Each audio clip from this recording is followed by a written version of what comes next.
Geçmişten günümüze kadar bildiğimiz birçok sistemi ortaya çıkmasında öncülük etmiş bu soylar ve hizmetkarları yaklaşık 200 yıl önce kapitalist finans sistemini sanayi devrimiyle beraber tam manasıyla İngiltere ve Amerika'da uygulamaya soktular.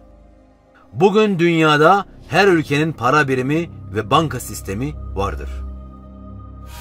Bilirsin, bu kapital sistemin daha da gelişmesi için ihtiyaç duyulan en önemli şey ucuz işçidir.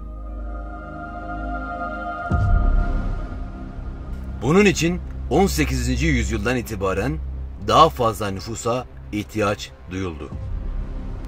Afrikalı siyahiler ile başladılar. Yani bedava işçi, tam kölelik düzeniyle. Bu sistem Amerika Birleşik Devletleri'nin güney eyaletlerinde başarıyla işliyordu.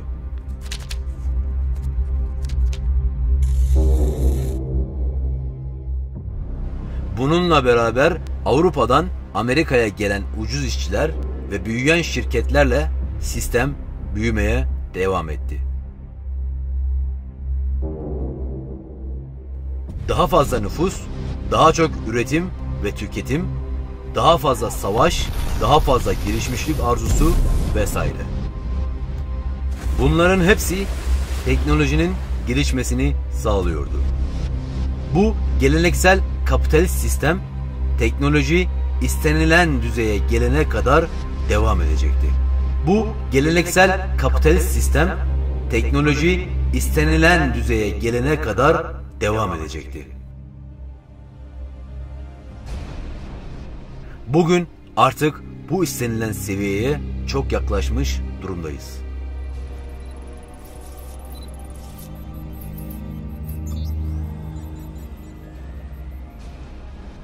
...18. yüzyıl ve sonrasında kapitalizm daha çok insana ihtiyaç duyduğu için dünya nüfusunu artıracak politikaları uygulamaya soktular.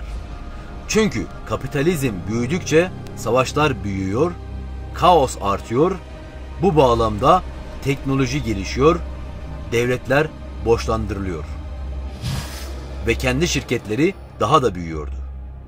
İnsan para ile rahatça kontrol edilebilir hale getiriliyordu.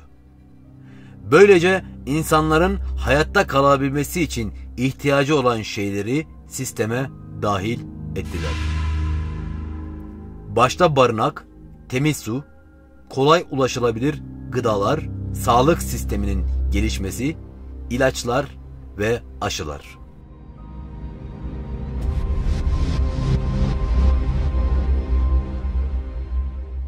Bütün bunlar üremeyi ve insan ömrünü artıracak, çocuk ölümlerini azaltacaktı. Kısacası geçtiğimiz 200 yıl boyunca yapılan bu uygulamalar insan nüfusunu artıracak etkenlerdi. Üstelik geçtiğimiz 100 yıl savaşlardan, afetlerden, krizlerden, açlıktan, baskıcı devlet rejimlerinden ve hastalıklardan milyonlarca insan ölmesine rağmen dünya nüfusu 100 yılda 6 kat artmıştı. Ayrıca tıbbi gelişmeler, üremeyi engelleyen ilaçlar, kürtaj, birçok cinsel koruma yöntemleri, eşcinsellik ve pornografi ve buna benzer birçok etken de dünyadaki bu nüfus artışını durduramamıştır.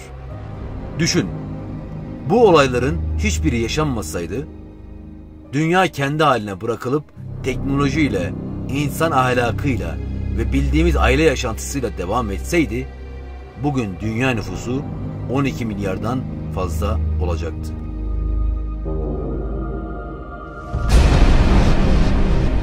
Ama sistem insanların üremesindeki yolu açarken nüfusun bir kısmını çeşitli yollar ile azaltarak kurdukları sistemin daha da fazla gelişmesine katkıda bulundu. Nasıl mı? Mesela dünya savaşları olmasaydı teknoloji bugünkü seviyesine asla ulaşamazdı.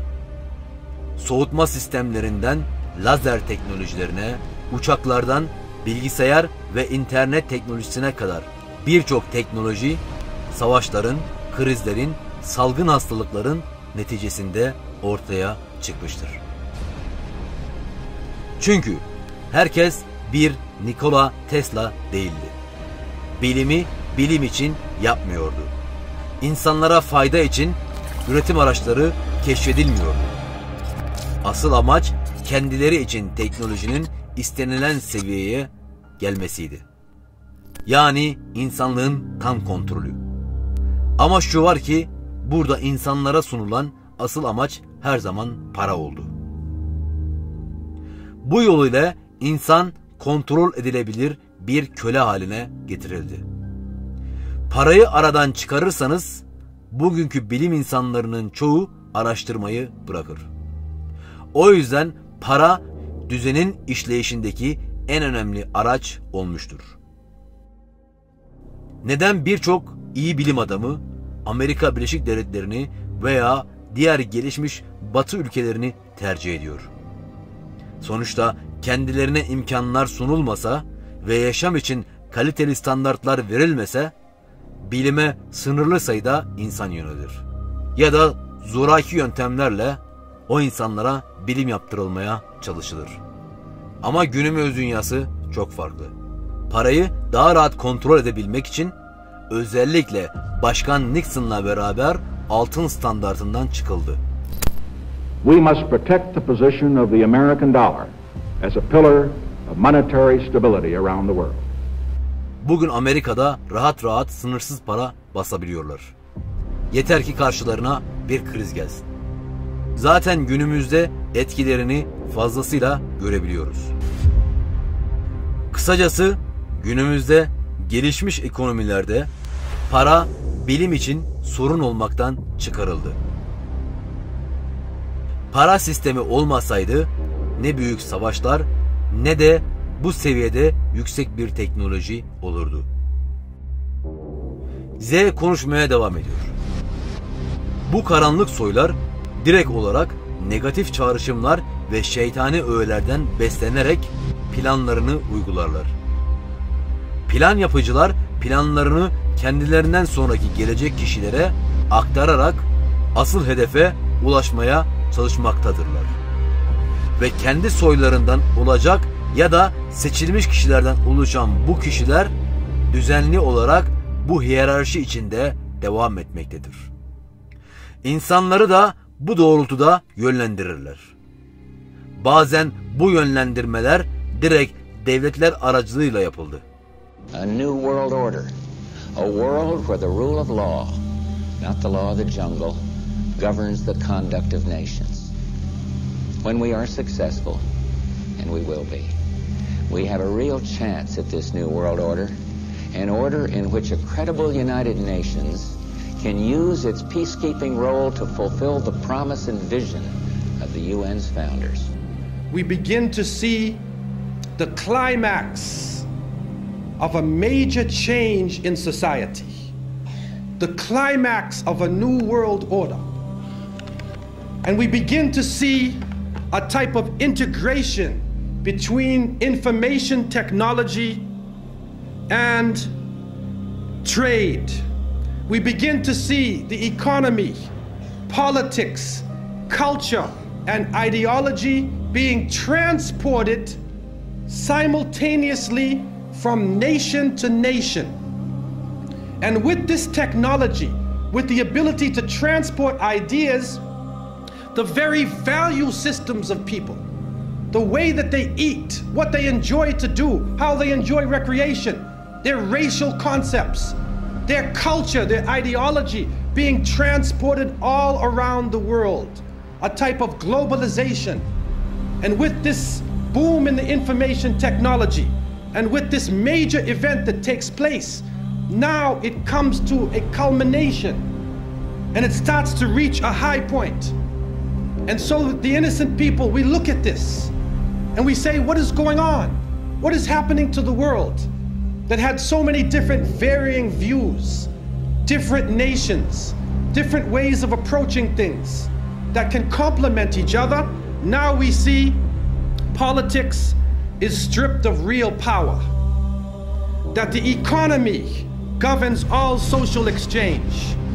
We see that the states serve the financial power structures, that the real power is no longer in the hands of the generals, but the real power now switching to the hands of the people who run the economy, to the banking systems.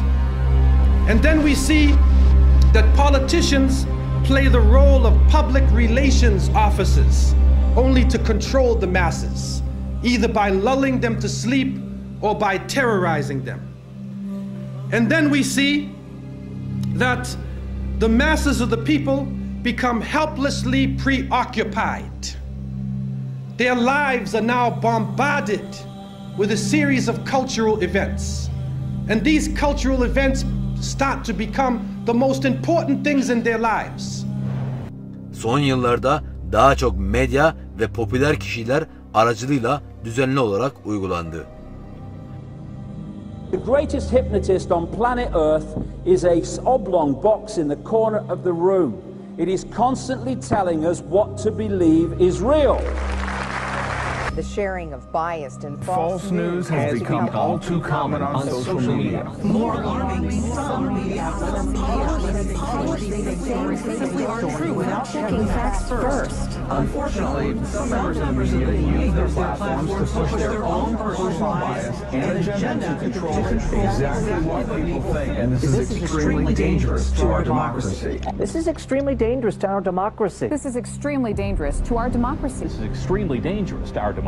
This is extremely dangerous to our democracy. This is extremely dangerous to our democracy. Dangerous. Extremely dangerous to our democracy. Extremely dangerous to our democracy. What's happening is we are being hypnotized from cradle to grave by people like this.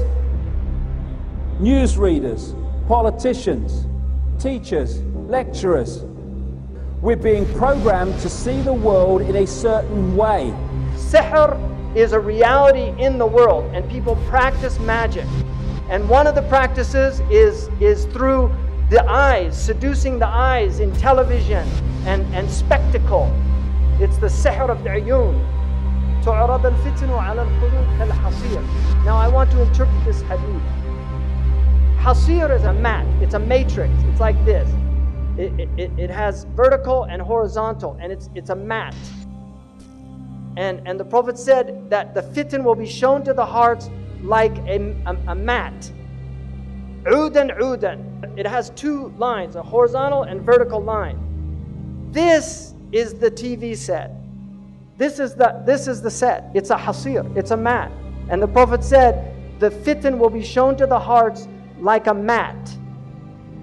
Kal-hasir. And this is how shaitan is destroying the hearts, by showing them the fitan on these films and on TV over and over again until people just become accustomed to violence. If you look, all of the research that we have indicates that media violence has increased in quantity, but it's also more graphic, more sexual, and more sadistic. This is the khutawat of shaitan. If you watch films from the 1940s, the 1930s, the 1950s, you can see it's slow. This is how shaitan gets people. يَسْتَدْرِجُهُمْ. He pulls them step by step. These are his khutawat. You start watching films, they've introduced violence. These are the khutawat of shaitan. And shaitan wants violence and sex are his two, these are because they're very powerful for the human psyche. And these are the two ways that he can really corrupt the heart.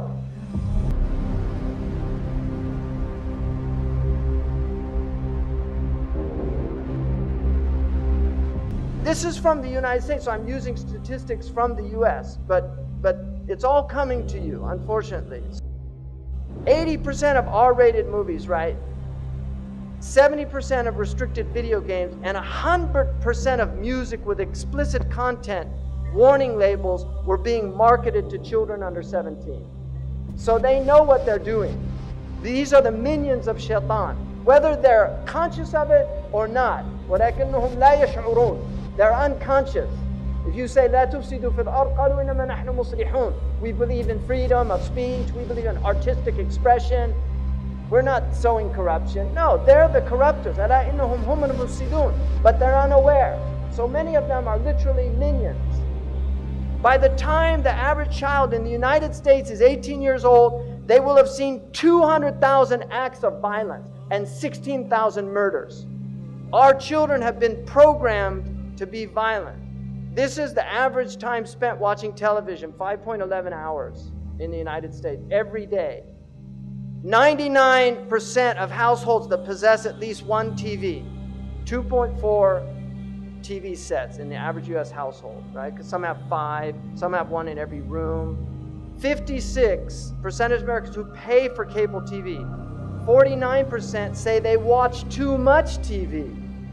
Amazing. 34 hours per week over the age of 2 spent in front of a TV. 24 hours per week, 2 to 11 spent watching TV.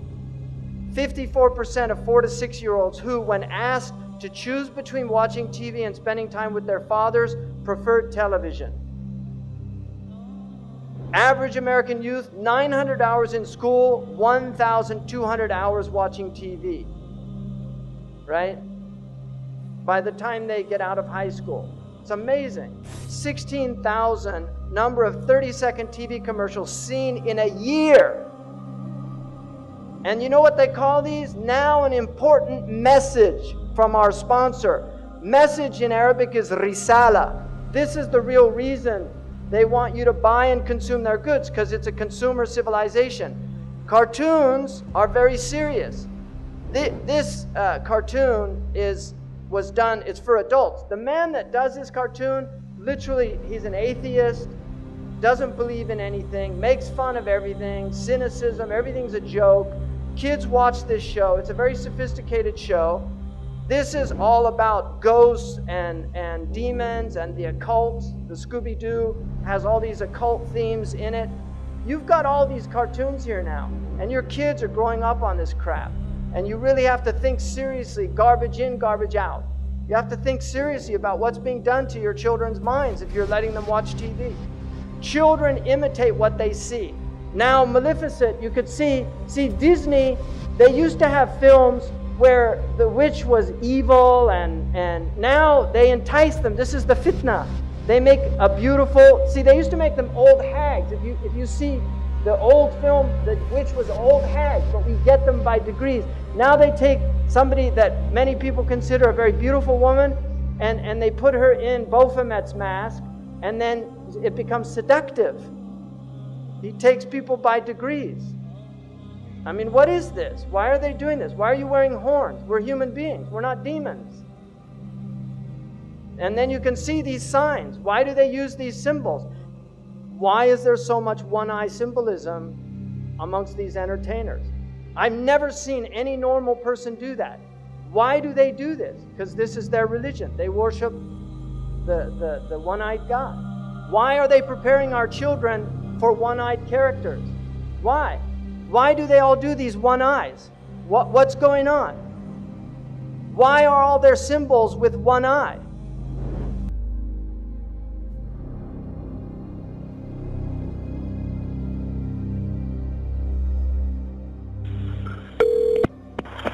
Gilchrist County 911, what's the address of the emergency? Yes, ma'am. I just shot my daughter and shot all my grandkids, and I'll be sitting on my step, and when you get here, I'm going to shoot myself downstairs.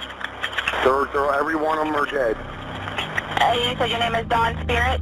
Yep. All right, Don, what kind of gun do you have? It doesn't matter what kind of gun I got. They're all dead, and then when you get here, I'll shoot myself, and then you figure out what kind of gun it is.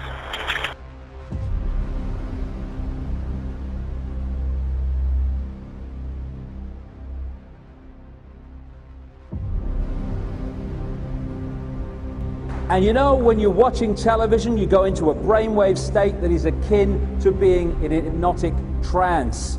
And so much is fed through that system subliminally as well as actually to get us to see the world in a certain way. They want to manipulate what is in our heads so that we see the world they want us to perceive.